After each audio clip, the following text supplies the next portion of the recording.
Europe 1. Ondelat raconte. Christophe Ondelat. Une affaire criminelle aujourd'hui, les fiancés de Fontainebleau, Gilles Naudet et Anne-Sophie Vandamme, qui disparaissent en 1988 au cours d'une randonnée dans la forêt de Fontainebleau. C'est une affaire que je ne vous ai pas racontée jusqu'ici, parce que c'est une affaire non résolue. Et même plus que ça, c'est une affaire frappée par la prescription, c'est-à-dire qu'elle demeurera non résolue pour l'éternité. Et pourtant, il y a eu une enquête très longue, il y a eu des pistes, tout avorté, et il y a même eu un procès qui s'est achevé par un acquittement au bénéfice du doute. Voici cette histoire que j'ai écrite avec Thomas Oudouard, réalisation Céline Lebras. Europe 1, Christophe Ondelat.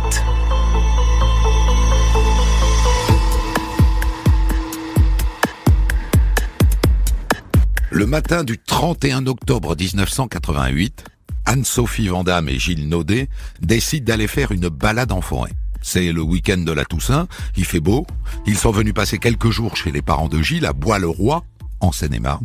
Ils sont à quoi 10 kilomètres de la forêt de Fontainebleau. Ils se préparent un pique-nique. Dundee, viens mon chien, viens, on va promener, allez hop, en voiture. Les parents de Gilles les voient partir en direction de Fontainebleau dans leur 304 blanche. Ils ne les reverront jamais plus. Jamais. Quand la nuit tombe, vers 18h, les parents commencent à s'inquiéter. Mais qu'est-ce qu'ils font enfin ? Je comprends pas. Ils ont un dîner ce soir chez des copains. C'est pas normal. Ils ont peut-être décidé d'y aller directement. Tu te fais toujours du souci pour rien. Mais enfin, il faut qu'ils se changent. Il faut qu'ils prennent une douche. Non, je m'inquiète. En général, s'ils ont du retard, ils préviennent. 19h, toujours rien. À 20h, Gustave, le père de Gilles, se met à appeler les hôpitaux du coin. Allô ? Oui, bonsoir. Voilà, ma belle-fille et mon fils sont partis en forêt ce matin. Ils sont pas rentrés. On est un peu inquiets. Quel est leur nom ? Gilles Naudet et Anne-Sophie Vandamme. Ils conduisaient une 304 Peugeot blanche. Non ? Bon. Bien, je vous remercie. À la même heure débute le dîner chez leurs amis. Au début, ils ne s'inquiètent pas, mais le temps passe, 21h, 22h, et eux aussi commencent à angoisser.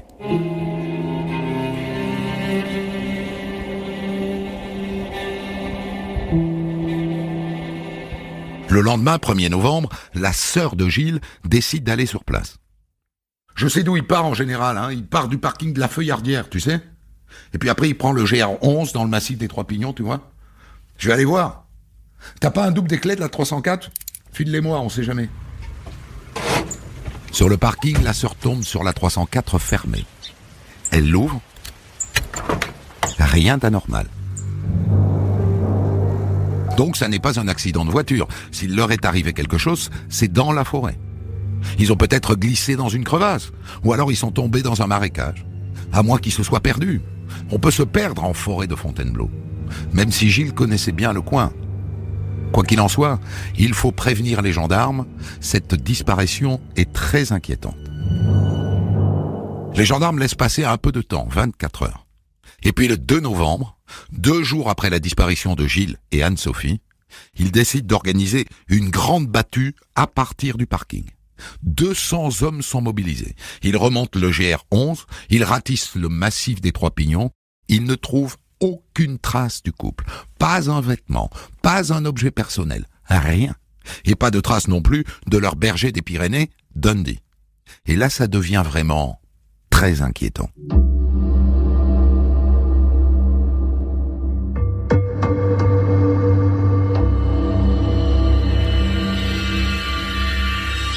Ils font une deuxième battue le 4 novembre, qui mobilise celle-là 700 hommes, autrement dit des moyens considérables, titanesques même. Messieurs, vous allez quadriller le terrain avec méthode selon le plan qui vous a été distribué. Je vous demande d'être très vigilants. Nous recherchons des indices même minuscules. Ils partent du parking, Des gendarmes à pied, d'autres à moto, d'autres même à cheval. On a fait venir le régiment de cavalerie de la garde républicaine. Rendez-vous compte. Comme il y a 2 jours, ils partent du parking de la Feuillardière et ils s'enfoncent dans le massif des Trois Pignons. Ils ratissent une zone de 30 km². Ils fouillent aussi les abords de la maison des parents de Gilles, les Naudet. Chou blanc sur toute la ligne. C'est ce jour-là que dans les journaux, Anne-Sophie Vandamme et Gilles Naudet deviennent les fiancés de Fontainebleau. Et le temps passe. 2 jours, 3 jours, 4, 5, 6 jours. À un moment, bien sûr, on se demande s'ils n'ont pas pu s'enfuir tous les deux, en amoureux. Ça arrive, hein, la fougue, la passion, ça peut faire perdre la tête. Mais là, Anne-Sophie est assistante sociale à Créteil. Elle travaille pour l'office départemental HLM. Et Gilles est employé de banque au Crédit Mutuel de Créteil. On a affaire à un couple bien intégré, stable. Ils projetaient de se marier. Alors non, ils ne sont pas partis jouer les amoureux fous à l'autre bout du monde. Non. Et puis pourquoi seraient-ils partis sans leur voiture et sans leur papier d'identité, avec pour seul viatique leur sac à dos de pique-nique? Non, décidément, l'hypothèse d'une fugue ne tient pas.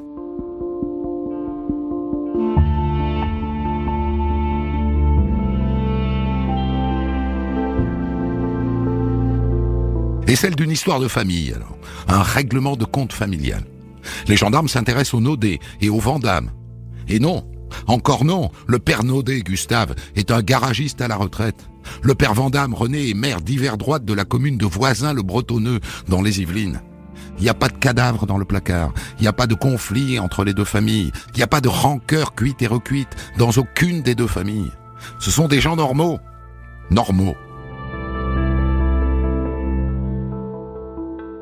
Et maintenant, il faut que je vous présente un personnage qui va beaucoup compter dans cette histoire. C'est un journaliste, Christian Porte, qui travaille pour le journal local, le Républicain. Il a suivi les 2 battus, cette enquête l'intéresse. Et il a une idée. Car savez-vous qui habite à quelques centaines de mètres de la maison des parents Naudet, à Bois-le-Roi? Le président égyptien, figurez-vous, Hosni Moubarak. Il possède là une résidence secondaire. Lui, honnêtement, il n'est pas là souvent. Mais son fils, Allah, il passe pas mal de temps. Et Christian Porte s'est aperçu, en comparant des photos, que le fils Moubarak ressemble à Gilles Naudet. Je dirais pas que ce sont des sosies parfaits, hein, mais c'est vrai qu'ils se ressemblent. Et là, vous voyez où il veut en venir.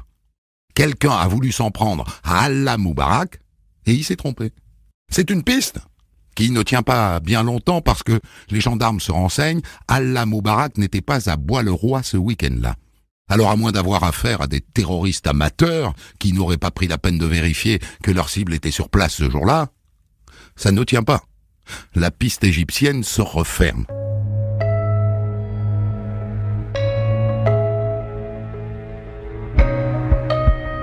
Reste la piste de l'accident de chasse. Et oui, le 31 octobre, veille de la Toussaint, c'était l'ouverture de la chasse. Alors est-ce que nos 2 amoureux n'ont pas été victimes d'une balle perdue? Un accident, quoi. Des chasseurs qui les tuent par hasard et qui font disparaître les corps pour ne pas avoir d'ennui. Les gendarmes établissent que ce jour-là, il y avait 55 chasseurs dans le secteur. Ils leur rendent visite un par un. Et comme ils pouvaient s'y attendre, ils ne tombent pas sur de grands bavards. Les chasseurs n'aiment pas qu'on les soupçonne de tirer à tort et à travers. Donc les gendarmes y vont avec des pincettes. Bien sûr, on sait que vous êtes quelqu'un de sérieux. Si on vous interroge, c'est pas qu'on vous soupçonne, hein. On se dit simplement que vous auriez pu voir quelque chose d'anormal, remarquer un intrus. Vous êtes peut-être témoin malgré vous. Un intrus? Vous voulez dire un braconnier, peut-être, hein? Les braconniers, nous, on les connaît pas, ces gens-là, hein? Nous, on fait tout dans les règles. Ils n'en tirent rien. Rien. Ils n'ont rien vu, rien entendu, rien remarqué. Sauf que le journaliste Christian Porte fait une rencontre fort intéressante. Un garde forestier du coin. Oh ben ce jour-là, ça tirait dans tous les coins. Venez y voir vous-même. J'ai même reçu une balle dans la porte arrière de ma voiture. Eh ben, vous êtes journaliste, allez-y. Faites la photo de l'impact, hein. Montrez-la dans le journal. Clic, clac, Kodak, Christian Porte fait la photo, la preuve que ce jour-là, il y a bien eu des balles perdues.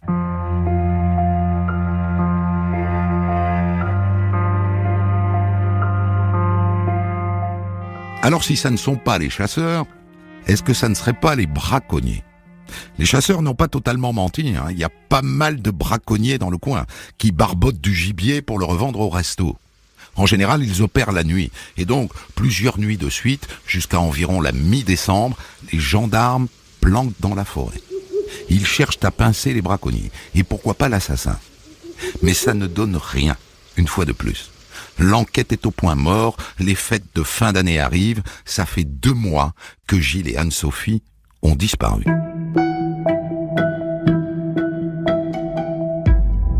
Et puis le 10 janvier 1989, au matin, des chasseurs sont attirés par leurs chiens vers un tas de branchages, au lieu-dit la mare aux joncs. Ils s'approchent et ils voient une main qui dépasse. Ils pensent tout de suite qu'il peut s'agir des fiancés de Fontainebleau, alors ils ne touchent rien et ils vont prévenir les gendarmes. C'est près d'une zone marécageuse du massif des Trois Pignons de la forêt de Fontainebleau qu'en début d'après-midi, des gardes forestiers ont retrouvé des corps dissimulés sous des branchages. 3 cadavres, ceux d'une femme, d'un homme et d'un chien, en état de décomposition avancée. Difficile alors de ne pas faire le rapprochement de cette macabre découverte avec la disparition il y a 2 mois et demi maintenant de Gilles Naudet et Anne Vandamme dans ce même secteur.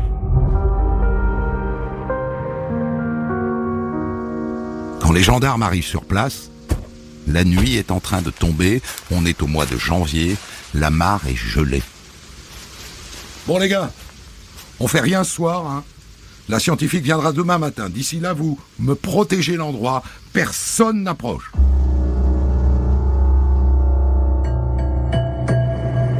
Et le lendemain matin, les experts de la gendarmerie se mettent au travail. Délicatement, ils retirent une à une chaque branche et chaque feuille qui recouvre le corps. Et première constatation, les bruyères, les fougères, les branchages sur le corps sont frais. Donc les cadavres ne sont pas là depuis longtemps, les fougères sont encore vertes et les bruyères à peine fanées. On les a mis là récemment, 8 jours maximum. Une fois les végétaux enlevés, voyons les cadavres. Il s'agit bien des corps des 2 fiancés, ils ont sur eux les vêtements qu'ils portaient le jour de leur disparition. Notez que les vêtements d'Anne-Sophie sont descendus et que ceux de Gilles, au contraire, sont remontés. C'est le signe qu'ils ont été traînés là, avant d'être empilés. Autre chose, les corps ne sont pas colonisés par les insectes, ni dévorés par les charognards. Ils sont intacts, putréfiés, mais intacts. Donc, confirmation qu'ils ne sont pas là depuis longtemps. On les a stockés ailleurs pendant plus de 2 mois et on les a mis là récemment. Ce qui rassure un peu les gendarmes, parce que je vous rappelle qu'ils ont mené dans le coin 2 battues et que les cadavres n'étaient pas là au moment des battues. On les a mis là bien après. Alors de quoi sont-ils morts ? Le médecin légiste révèle que les cadavres sont criblés de balles. 5 balles dans le corps de Gilles, 3 dans le corps d'Anne-Sophie et 2 dans celui de Dundee, le chien. Et ça ne sont pas des balles perdues, hein, parce que d'après le légiste, elles ont été tirées à moins d'1 mètre. Ils ont été exécutés à bout portant. Et d'après les balisticiens, il y a plusieurs angles d'entrée des balles, donc il y aurait plusieurs tueurs, au moins 2, qui ont tiré sans doute simultanément de 2 endroits différents. Ah, le calibre. Le calibre des balles, c'est du 22 long rifle, de marque unique, modèle X51 bis. C'est précis, hein ? Et ça, ma foi, ça n'est pas une arme de chasseur. Ça serait plutôt une arme utilisée par des braconniers.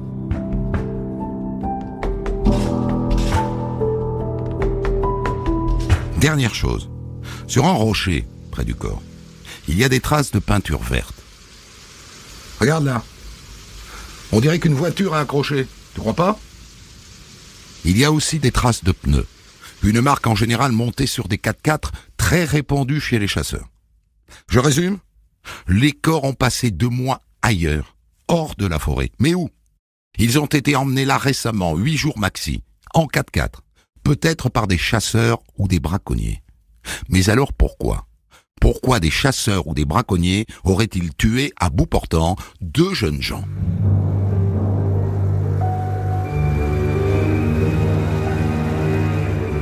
Et là, je suis au regret de vous annoncer qu'il va nous falloir faire un bond dans le temps phénoménal. Plus de 10 ans. Pendant 10 ans, vous entendez ? Rien de neuf. Pas une piste. Pas le début d'une enquête. Les parents, pensez aux parents. Leurs enfants ont été assassinés, ont été exécutés même. Et on n'a aucune explication à leur proposer. Des supputations, oui. Ah, les chasseurs, ah, les braconniers. Mais en réalité, aucune preuve, aucun indice. Et ça dure comme ça jusqu'au 27 janvier 1999. Ce jour-là, à Colombier-Fontaine dans le Doubs, très loin donc de la forêt de Fontainebleau, une vieille dame va voir les gendarmes. Bonjour. Voilà. J'ai entendu une dame de ma connaissance parler de son petit-fils. Et il aurait dit qu'il était responsable du meurtre de Fontainebleau. Vous voulez dire qu'il a revendiqué le meurtre ? Ben, en tout cas, c'est ce que j'ai entendu dire. Vous avez le nom de ce jeune homme ? Oui, il s'appelle Cédric. Le temps que l'information remonte aux gendarmes de Seine-et-Marne, et là ça fait ding-ding, parce que ce Cédric, nom de Dieu, figure déjà dans le dossier. C'est un braconnier, il était sur place le jour de la disparition. Et entre nous, il a le profil. C'est un zinzin des armes, qui va régulièrement jouer à la guerre du Vietnam en forêt de Fontainebleau. Il porte 24-24 un treillis militaire. Il est solitaire et il a fait un stage dans une armurerie. Et donc, il se serait vanté d'avoir tué les fiancés. Cédric est interpellé chez lui en région parisienne le 11 février 1999. Il a 27 ans, il en avait donc 17 au moment des meurtres. On fouille son domicile. Et sur quoi est-ce qu'on tombe ? Au milieu de tout un arsenal de carabines et de revolvers. Une 22 long rifle de modèle unique, modèle 51 bis. C'est l'arme des meurtres. S'il avoue, il est cuit. Au début, il dit qu'il n'était pas à Fontainebleau le jour des meurtres. Et puis après quelques heures de garde à vue, il reconnaît que peut-être, un jour, il ne sait plus quand... J'étais avec Marcel. On était sur le plateau. J'ai vu une ombre. J'ai tiré 2 cartouches avec ma 22. C'est possible que cette ombre, c'était une personne. Quelques heures plus tard, deuxième version. En plus de son ami Marcel, Cédric implique son père. On était tous les 3 en poste avec mon père. Dans la ravine du plateau de Coquibus. Oui, Coquibus. On a entendu un bruit dans les feuillages. Et Marcel nous a dit de tirer. À ce moment-là, mon père et moi, on a fait feu. Moi, je dirais, j'ai tiré à 4 reprises. Et mon père, 2-3 fois. Et après, on s'est aperçu que c'était un homme. Et dans une troisième version, Cédric dit qu'il n'était qu'avec son père. Ajoutez à cela qu'il donne des détails assez troublants. Il décrit notamment les cris poussés par les victimes. Ça ne s'invente pas, ça. Et les vêtements qu'il portait. Et ça, c'est plus troublant, parce que ces détails ne sont jamais parus dans la presse. Il n'a pas pu les inventer. Alors, est-ce que la carabine 22 long rifle qu'on a retrouvée chez lui est l'arme du crime ? En théorie, c'est facile à dire. Toutes les armes laissent une trace caractéristique sur les balles. Toutes. Sauf que là, c'est râpé. Cédric a modifié le canon et il a passé la culasse à la lime et à la toile émery. Donc, pas de preuves matérielles, il faudra se contenter de ses aveux.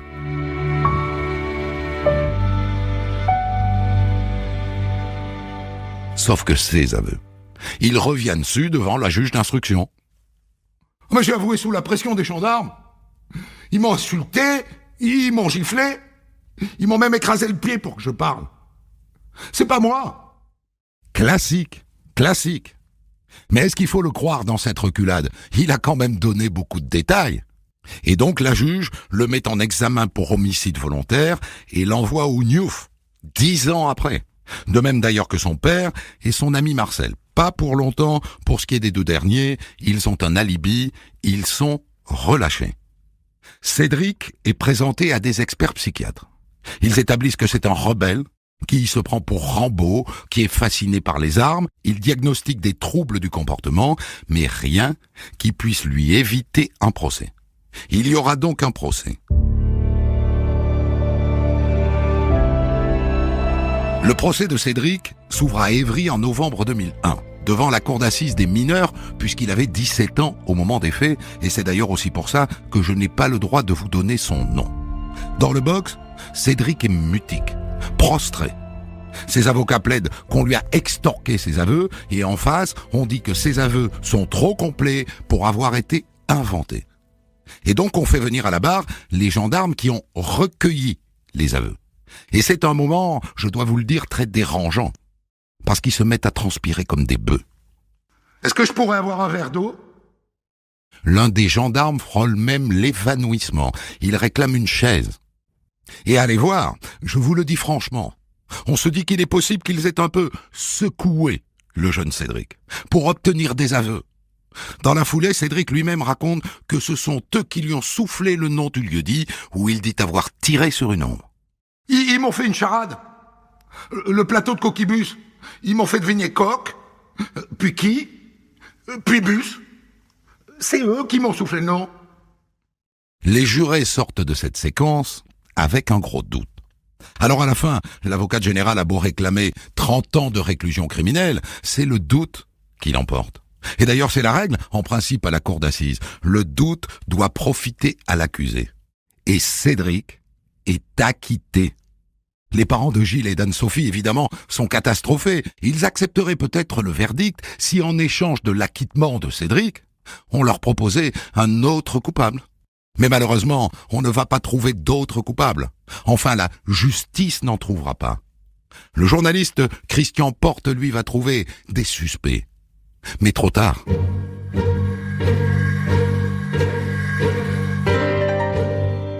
Et alors, est-ce que l'enquête reprend après ce fiasco judiciaire ?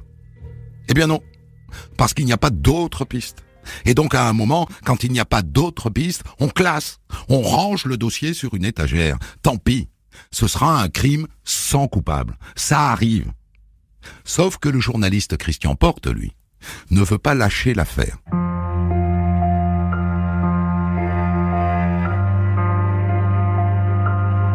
Vous vous souvenez que les corps ne sont pas restés dans la forêt pendant 2 mois et demi. On en est sûr. Ils ont été stockés quelque part pendant 2 mois. Où ? Eh bien, Christian Porte a une idée. Il y a des maisons dans la forêt. Des maisons forestières. L'une d'elles, la maison nommée La Vendée, était occupée à l'époque du drame par un agent de l'Office national des forêts. Eh bien, quelques semaines après la disparition des 2 fiancés, il a obtenu sa mutation dans le sud de la France, à Montpellier. Louche. Et puis son chef de service s'est suicidé 5 ans plus tard. Est-ce qu'il était au courant ? Est-ce qu'il savait quelque chose ?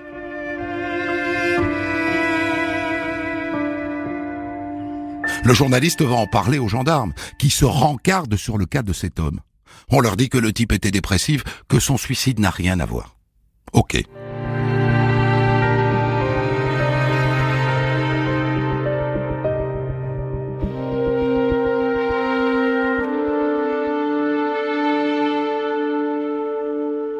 Et puis voilà. Le temps passe. Il n'y a plus d'enquête puisque le dossier est classé. Et en 2011, arrive la prescription. C'est terrible pour les parents. Ça veut dire qu'à partir de maintenant, même si on trouve un suspect, ça ne sert plus à rien. Il ne pourra plus y avoir de procès. C'est fini. Fini. Et pourtant, il y en a toujours un qui ne lâche pas l'affaire. Christian Porte, c'est l'enquête de sa vie. Il a écrit 2 livres sur le sujet. Et après la publication du dernier, Les vérités interdites d'un fiasco judiciaire, il reçoit 2 appels. 2 appels qui désignent tous les 2 un coupable. Avec un bémol, les 2 témoins tardifs veulent rester anonymes, par peur de représailles. Cela dit, même s'ils acceptaient de balancer le nom d'un nouveau suspect, qu'est-ce que ça changerait ? Les faits sont prescrits. Sans justice, il ne pourra pas y avoir de vérité. Et donc, il n'y aura jamais de vérité dans cette affaire. Pour commenter son histoire du jour, Christophe Ondelat reçoit un invité, acteur direct de son récit. Et je suis donc avec Christian Porte pour le débrief de cette histoire. Christian, vous êtes un journaliste qui s'est intéressé à cette affaire depuis le début. Vous avez participé au battu, suivi le procès. Vous connaissez le dossier sans doute aujourd'hui mieux que quiconque. Est-ce qu'il y a un gendarme qui connaît mieux le dossier que vous actuellement en exercice? Non. Non, je crois pas. Non, hein. Vous avez publié 2 livres sur le sujet, Qui a tué les fiancés de Fontainebleau en 2007, et très récemment, chez Edilivre, c'est-à-dire téléchargeable sur Amazon, Fiancés assassinés de Fontainebleau, les vérités interdites d'un fiasco judiciaire. Donc 2 personnes vous ont appelé très récemment. C'était il y a combien de temps ça? 2-3 mois. 2-3 mois. Avant les vacances. Quel est le profil de ces gens-là? Vous ne pouvez pas révéler leur identité. Et qu'est-ce qu'ils vous disent? Alors, l'un des 2 témoins me donne des précisions sur un suspect, sur quelqu'un qu'elle connaît bien, la personne que la personne connaît bien. Oui. Décrit un certain nombre d'éléments que je peux pas vous livrer aujourd'hui. Mais qui ne peuvent être donnés que par quelqu'un qui a approché ce dossier de près. Tout à fait. Ce qui crédibilise le témoignage. Ce qui crédibilise le témoignage, et la personne me dit à un moment donné, si jamais Cédric avait été condamné, je me serais présenté parce que c'était une erreur judiciaire. Pour le faire savoir. Pour le faire savoir. Donc cette personne avait ça en elle depuis combien de temps? Pourquoi elle ne la lâche pas plus tôt? Pourquoi elle ne lâche pas plus tôt? Je ne sais pas, je suis pas à sa place. Elle a peur? Je pense qu'elle a peur. Elle a peur de représailles parce que les personnes qu'elle désigne sont dans le monde de la chasse. Et que, c'est le décor de cette affaire. Ces personnes ont réalisé un témoignage écrit, si j'ai bien compris. En parallèle, vous leur avez demandé d'écrire tout ça? Demandé d'écrire, tout à fait. De manière à ce que vous aussi, vous ne vous lanciez pas dans de la diffamation, n'est-ce pas? Par exemple. Pour vous protéger. Ces écrits sont où? Dans un coffre? Dans un coffre, chez un avocat. Ils ne veulent pas donner leur nom. Néanmoins, vous avez pris contact avec les gendarmes. J'en ai parlé à un officier de gendarmerie, effectivement, qui avait suivi l'affaire à une époque. Mais qui n'est plus en exercice. Il n'est plus en exercice. Qu'est-ce qu'il vous dit, lui? Qu'est-ce qu'on peut faire de ça, puisque Qu'est-ce il qu'on n'y a peut plus faire de d'enquête ça? et que les faits sont prescrits? Alors, judiciairement, on peut plus faire grand-chose dans cette affaire. Mais moralement, on peut peut-être essayer de trouver. Essayer de répondre à la question que se posent les parents. Qui et pourquoi? C'est surtout le pourquoi sur lequel on bute, au fond. Parce que qui? Admettons que ce soit un chasseur ou un braconnier. Mais pourquoi? Pourquoi est-ce qu'on dézingue un jeune garçon, une jeune femme et un chien en pleine forêt parce qu'on est chasseur? À bout portant. C'est tout le problème. Il y a plusieurs pistes possibles. La partie de chasse qui dégénère parce qu'on est on est un après-midi et que le déjeuner était bien arrosé, donc on se maîtrise plus. Oui. Que le couple tombe sur quelque chose qu'il n'aurait pas dû voir. Genre?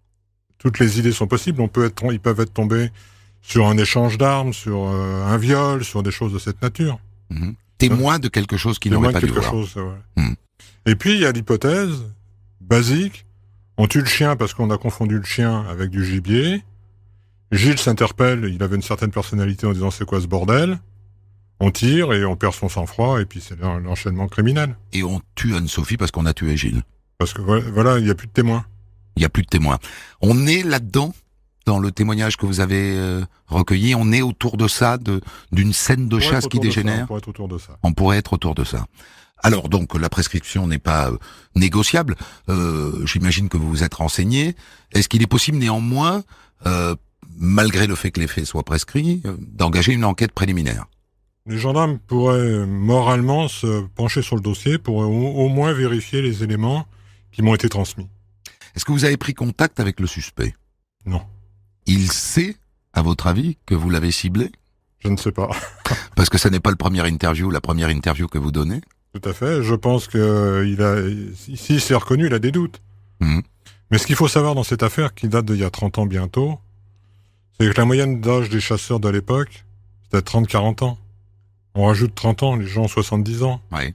Peut-être qu'il est mort depuis. Vous n'avez pas vérifié s'il est encore vivant? Ou vous l'avez localisé?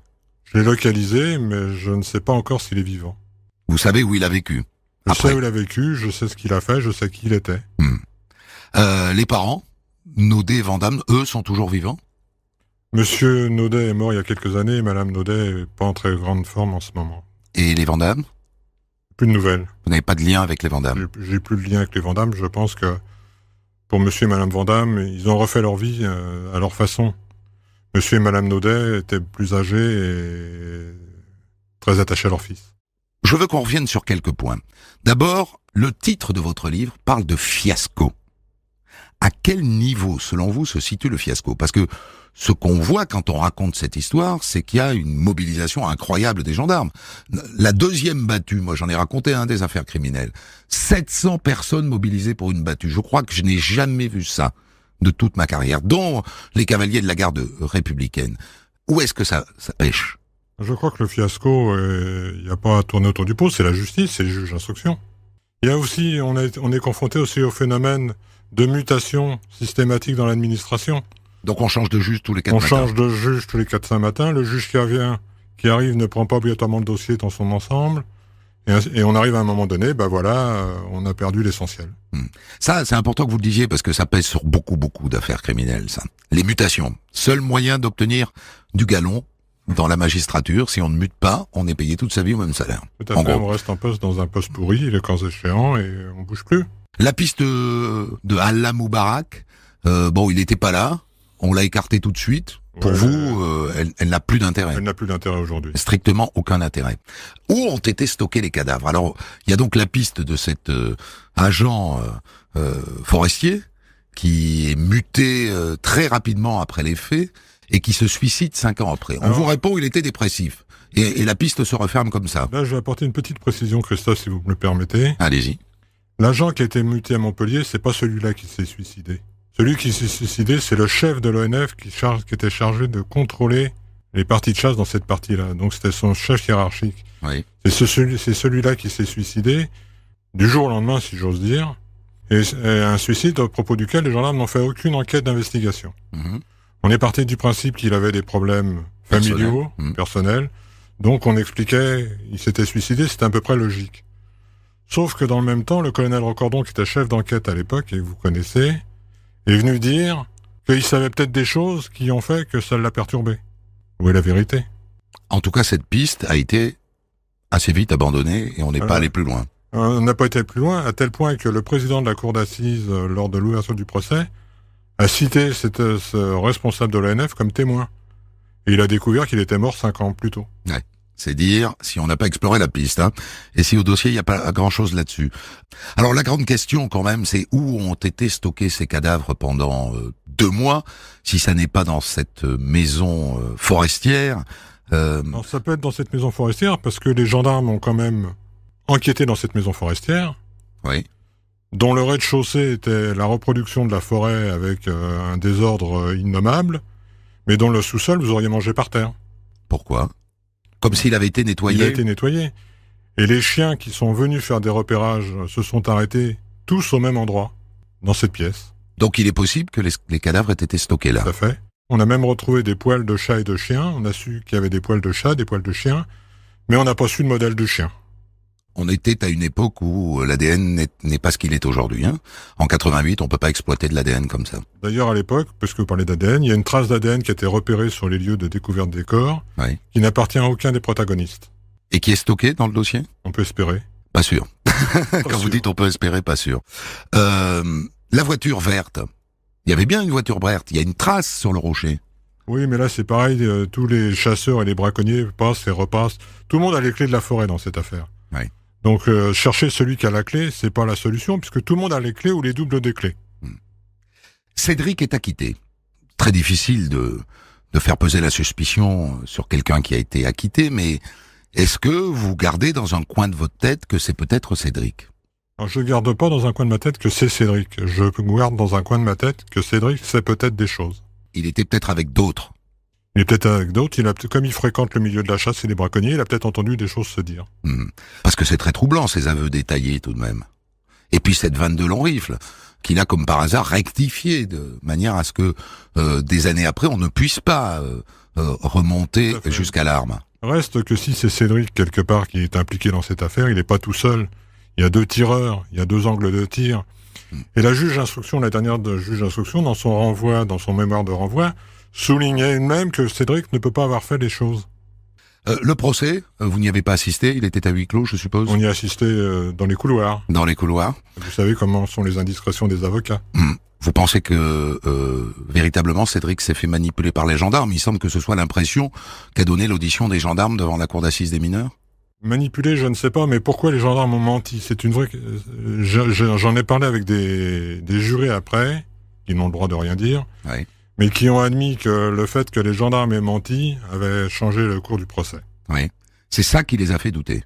À partir de ce moment-là, vous voyez les gendarmes qui viennent en grande tenue, qui jurent, dont on s'aperçoit qu'ils ont menti. Et on ne sait pas pourquoi ils ont menti, parce que s'ils avaient dit la vérité, ça changeait rien. Pourquoi ont-ils menti? Pourquoi ont-ils transpiré à grosses doutes? Pourquoi ça s'est vu, surtout? Pourquoi ça s'est vu? Parce qu'on peut penser qu'ils avaient fait une répétition avant. Ouais. Mais pourquoi avoir été dit on ne peut pas avoir influencé Cédric parce qu'on ne connaît pas cette affaire, alors que quelques mois avant, ils ont travaillé sur cette affaire? Et Christophe, vous savez, ce sont des gens de la section de recherche qui sont quand même des gens habitués aux affaires judiciaires. C'est leur métier. Donc sur une affaire de cette nature, ils peuvent pas avoir oublié en 3 mois. Qu'est-ce qui vous a amené à vous accrocher à cette affaire pendant 30 ans, Christian? C'est très simple. Je suis passé à l'endroit où on a retrouvé les corps. Oui. Ils y étaient pas quand on est passé avec les gendarmes. 2 mois après, ils étaient là. Je n'accepte pas de ne pas comprendre ce que je comprends pas. Donc, il y a quelque part un problème. Il a fallu 10 ans aux gendarmes pour reconnaître que la scène de découverte des corps n'était pas la scène de crime. Donc, dès le départ, on est parti sur de fausses informations, puisqu'on a pris comme argent comptant le fait que la scène de découverte des corps était la scène de crime. Les feuillages étaient frais. Ils n'avaient pas 2 mois et demi. Un corps en forêt de Fontainebleau aurait été dévoré par les sangliers, probablement. C'est probablement d'ailleurs pour ça qu'on les avait déposés où on les a déposés, pour qu'en une semaine ou 15 jours, c'est un endroit de passage des sangliers et du gibier, ils auraient été dévorés. Ils ne l'ont pas été, donc on est absolument certain que ces corps... En plus, le médecin légiste dit que l'état des corps est incompatible avec un séjour de 2 mois dans la forêt. Madame Naudet m'a dit, dès le départ, quand on lui a présenté les vêtements de son fils, Madame Naudet m'a dit, mais ils sortent de chez le teinturier. Ils étaient propres. Ils étaient propres. Donc les corps ont été stockés ailleurs. Vous ne seriez pas là aujourd'hui, Christian Porte, personne ne s'intéresserait plus à cette histoire. Oh, sûrement, probablement. Votre objectif est de la boucler quoi qu'il arrive? Je pense que, en mémoire des victimes, pour les parents, et plus globalement pour chacun d'entre nous, on ne peut pas accepter de se promener en forêt de Fontainebleau, d'être abattu et que c'est perte et profit. Est-ce qu'il y aura un 3e livre? Il est déjà en cours d'écriture, je suis sûr. Il y aura peut-être un 3e livre si on trouve les coupables. Mais il y a un autre débat qui se pose dans notre pays aujourd'hui, quand on regarde ce qui se passe à l'étranger.